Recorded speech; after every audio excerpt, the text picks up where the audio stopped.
Update 19 is here for Payday 3, just about on time, but severely lacking in reasons to inspire you to turn on the game once more. Hey, at least they're holding on to their promise of that monthly cadence. I mean, that is a marked improvement, and I don't want to be too critical of an update that's clearly there to tide us over when in prior years we went months without even news of an update.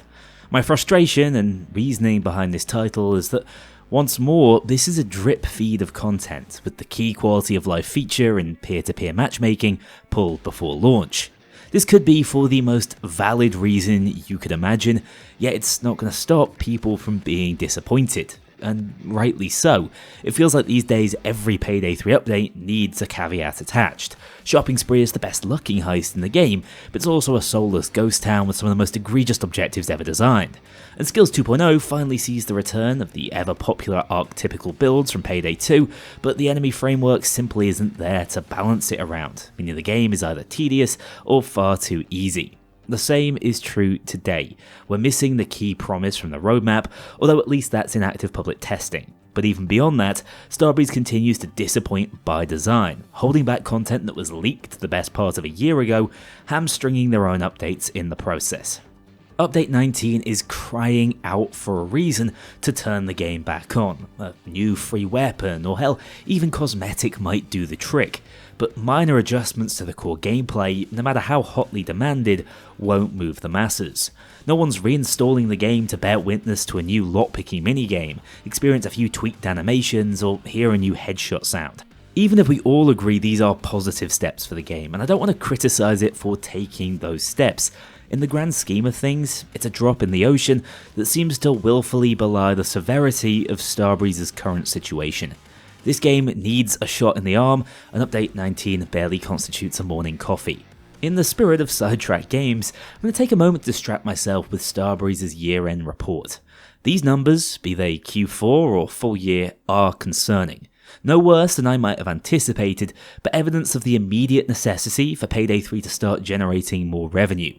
By virtually every metric, the company is underperforming. Year on year, Payday 3 revenue is down. The 19% increase in total net sales, which I've seen reported positively, is driven almost entirely by the work-for-hire contract related to the PUBG experience, which I'll remind you is a one-off, as those poor sods are being made redundant, and other revenue streams, barring Payday 2, are down, both for full year and Q4, with the publishing branch seemingly ceasing operations altogether.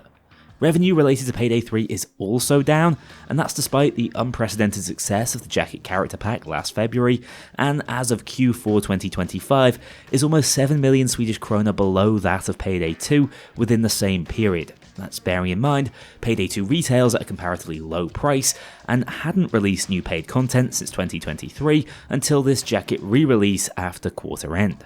Starbreeze doesn't provide us with a split of direct cost by title, but the three-man team of Sidetrack Games are unlikely to cost more than a fraction of Payday 3's development in this annual report. Whilst the losses continue to grow, mostly related to the impairment of Project Baxter, I'm more concerned about seeing this negative EBITDA figure, a better tell of underlying performance.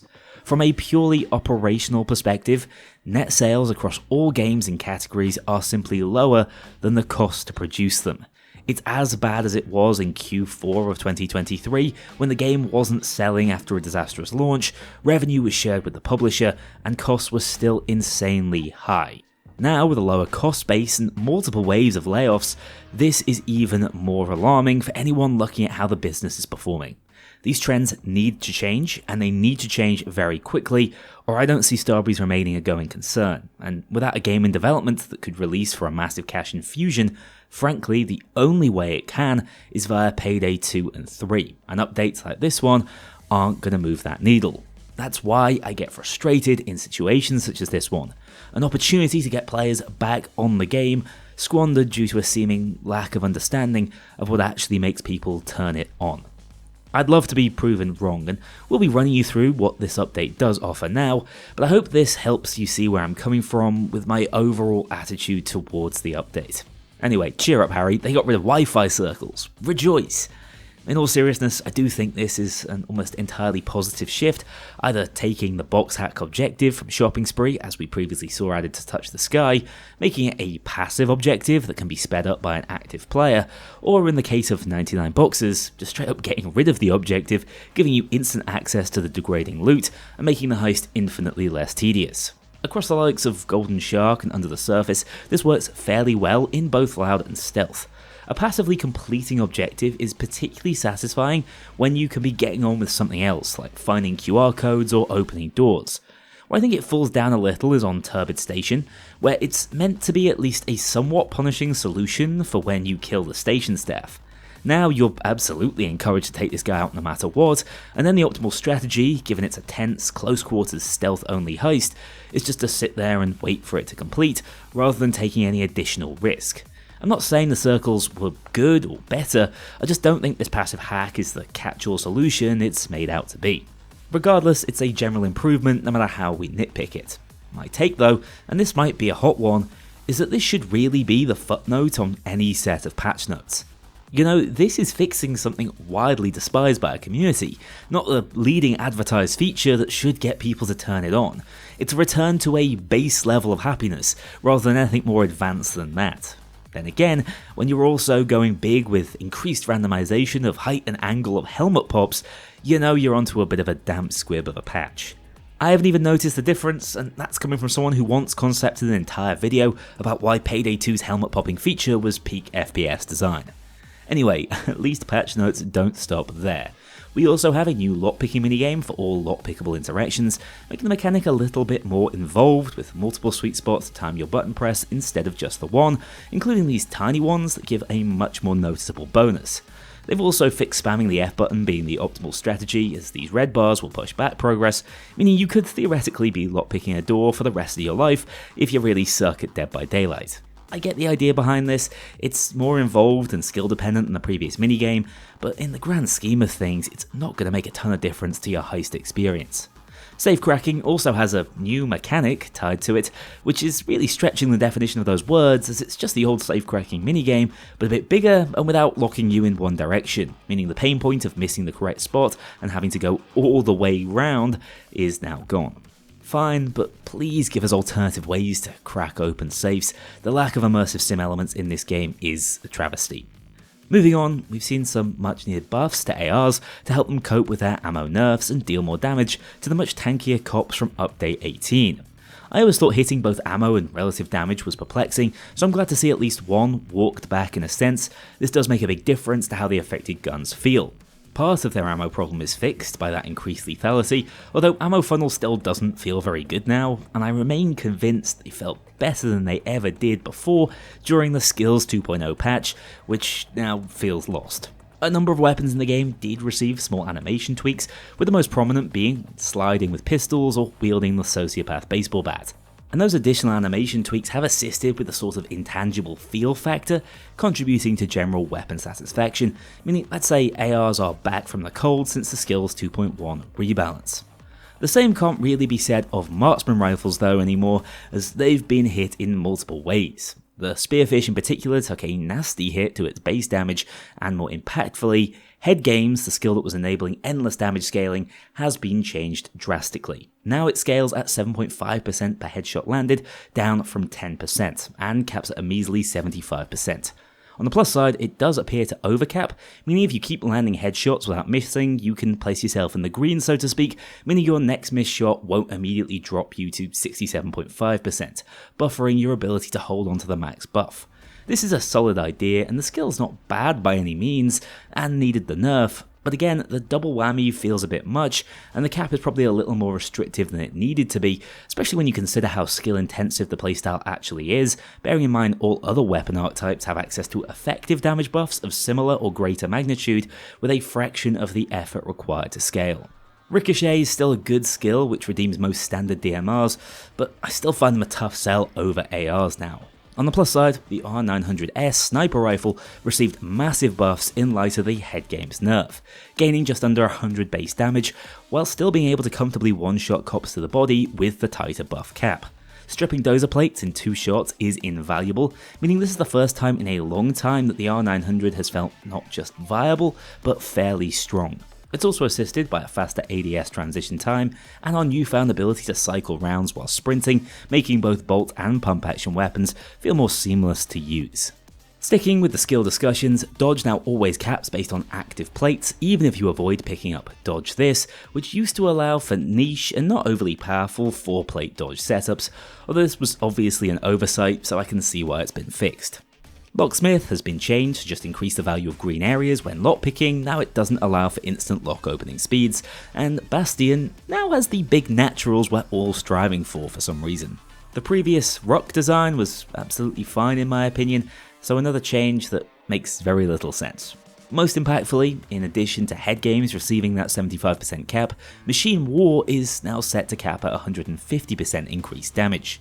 Your sentries won't demolish dozers anymore with this in mind, but the playstyle is far from ruined in my opinion.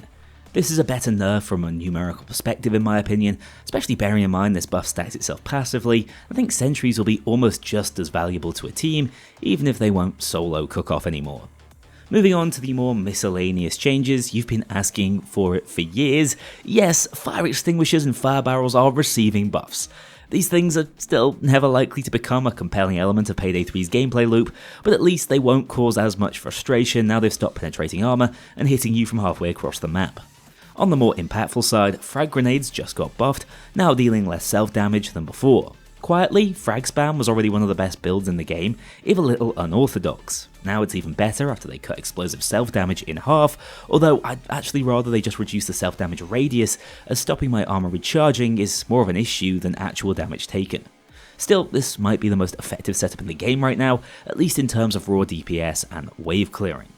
Cops have received a few adjustments to how their accuracy functions. Now you should notice they're a bit better up close and worse at hitting their shots over range. In testing, I did feel like I was getting shot a bit more consistently, but my understanding is that peer-to-peer is what massively improves the cop responsiveness when compared to playing on these godforsaken stuttering servers. Without it being implemented, the cops will still feel sufficiently thick as pig shit when playing online. That hasn't really changed. In addition to receiving new animations, the Sociopath baseball bat has also gained more range now, probably to assist it in feeling that bit more impactful after the cop health buffs, while some weapons are now dealing with those health balls a bit better, and snipers seem to go down easier than before. Even though I don't see that in my version of patch notes, some overkill weapons still frankly suck. The minigun, for example, continues to fire what amounts to beanbags after recent updates. Finally, on the miscellaneous front, interactions are now a little more lenient, meaning you don't need to be pixel perfect when defusing die packs or interacting with QR codes. A quality of life improvement I can get behind, and probably a godsend to anyone playing on a controller. Capping out this update, we have a number of Heist bug fixes and tweaks, most important of which are those targeted at Shopping Spree. The most recent Heist also launched with a plethora of Heist breaking glitches and issues. These have been mostly addressed, although you won't catch me celebrating a bunch of fixes for things that desperately needed hot fixing instead of players having to wait over a month for their paid DLC to function as intended. But what I can get behind are potted plants not being able to trap players. How the hell were they able to do that before? I didn't know there was a Little Shop of Horrors Easter egg in this heist. Sorry for not doing my due diligence on the last update video. Okay, in all seriousness though, I do appreciate being able to instantly tear through the Teddy Moos and fruit boxes with bullets or explosives. It speeds up the most tedious objectives in the entire game and grants a little catharsis in the process as you get to smoke some moos. So taking a step back, this situation reminds me somewhat of Update 4, all the way back in February 2024. This was the video I titled Too Little, Too Late, as the update included reportedly over 300 bug fixes, in addition to the deservedly memed Ready Up button, which was held up like a core feature. Ironically, it also included the first set of major R900 buffs, including the ability to penetrate shields directly when paired with a now defunct skill, which inexplicably left the game ages ago, never to return in a later update. This was the first update of the year after the pricing debacle of the Syntax Era DLC, following which the player base hit all-time low figures in early Feb. The update was undoubtedly a net positive for the game, but frankly no one was around to care, meaning although it was a step in the right direction, it was also a wasted opportunity to some degree. It was a signal that Starbreeze had very little to show across an apparent 2 months of work, and that they'd likely planned to drip feed us the Murky Station cook-off update prior to the disastrous launch. It told players, and just as importantly prospective players, that this game had no direction and was worthy of ridicule after seemingly taking almost 6 months to add the ability to toggle your readied up status. That's exactly what this feels like almost 2 years on to the day. A waste of momentum, a broken promise, and return to the status quo. Which is why I refuse to give it a free pass. Compare it to Payday 2's most recent update, which was undoubtedly limited in its impact from a gameplay perspective, yet still received a wholly positive response. Here in Payday 3, there's no sharpness of focus, understanding of community wishes, or prioritization of key features. And it feels like every update also has this long section scrambling to fix things the previous one negatively impacted. I like much of this update in isolation, but know fundamentally I'll try it out again on launch day, say that was neat, and then go back to beating Payday 2 whilst blindfolded or whatever you sickos asked for next. The problem is that I'm not alone in that perspective. We exist patch to patch because there are far too few reasons to keep playing beyond that instant curiosity. It's why I fear that if Starbreeze do require a resurgent Payday 3 to balance the books in the coming year, they may be in for a rude awakening. That being said, let me know your thoughts down below. Do you have the patience for this sort of non-committal patch? What do you think of the buffs and nerfs, and are these sorts of semi-intangible tweaks enough to even make you launch the game on patch day anymore? I know where I stand on it, and I hope March is a change of pace. Take care, enjoy the rest of the week, and I'll see you all very soon. A huge thank you to my dedicated Patreon backers. If you want to join this crew in going infamous, check out the link below and pledge as little as $2 to see your name in the credits, or get 24-hour early access to future videos and vote on upcoming content. Take care, I'll see you all soon.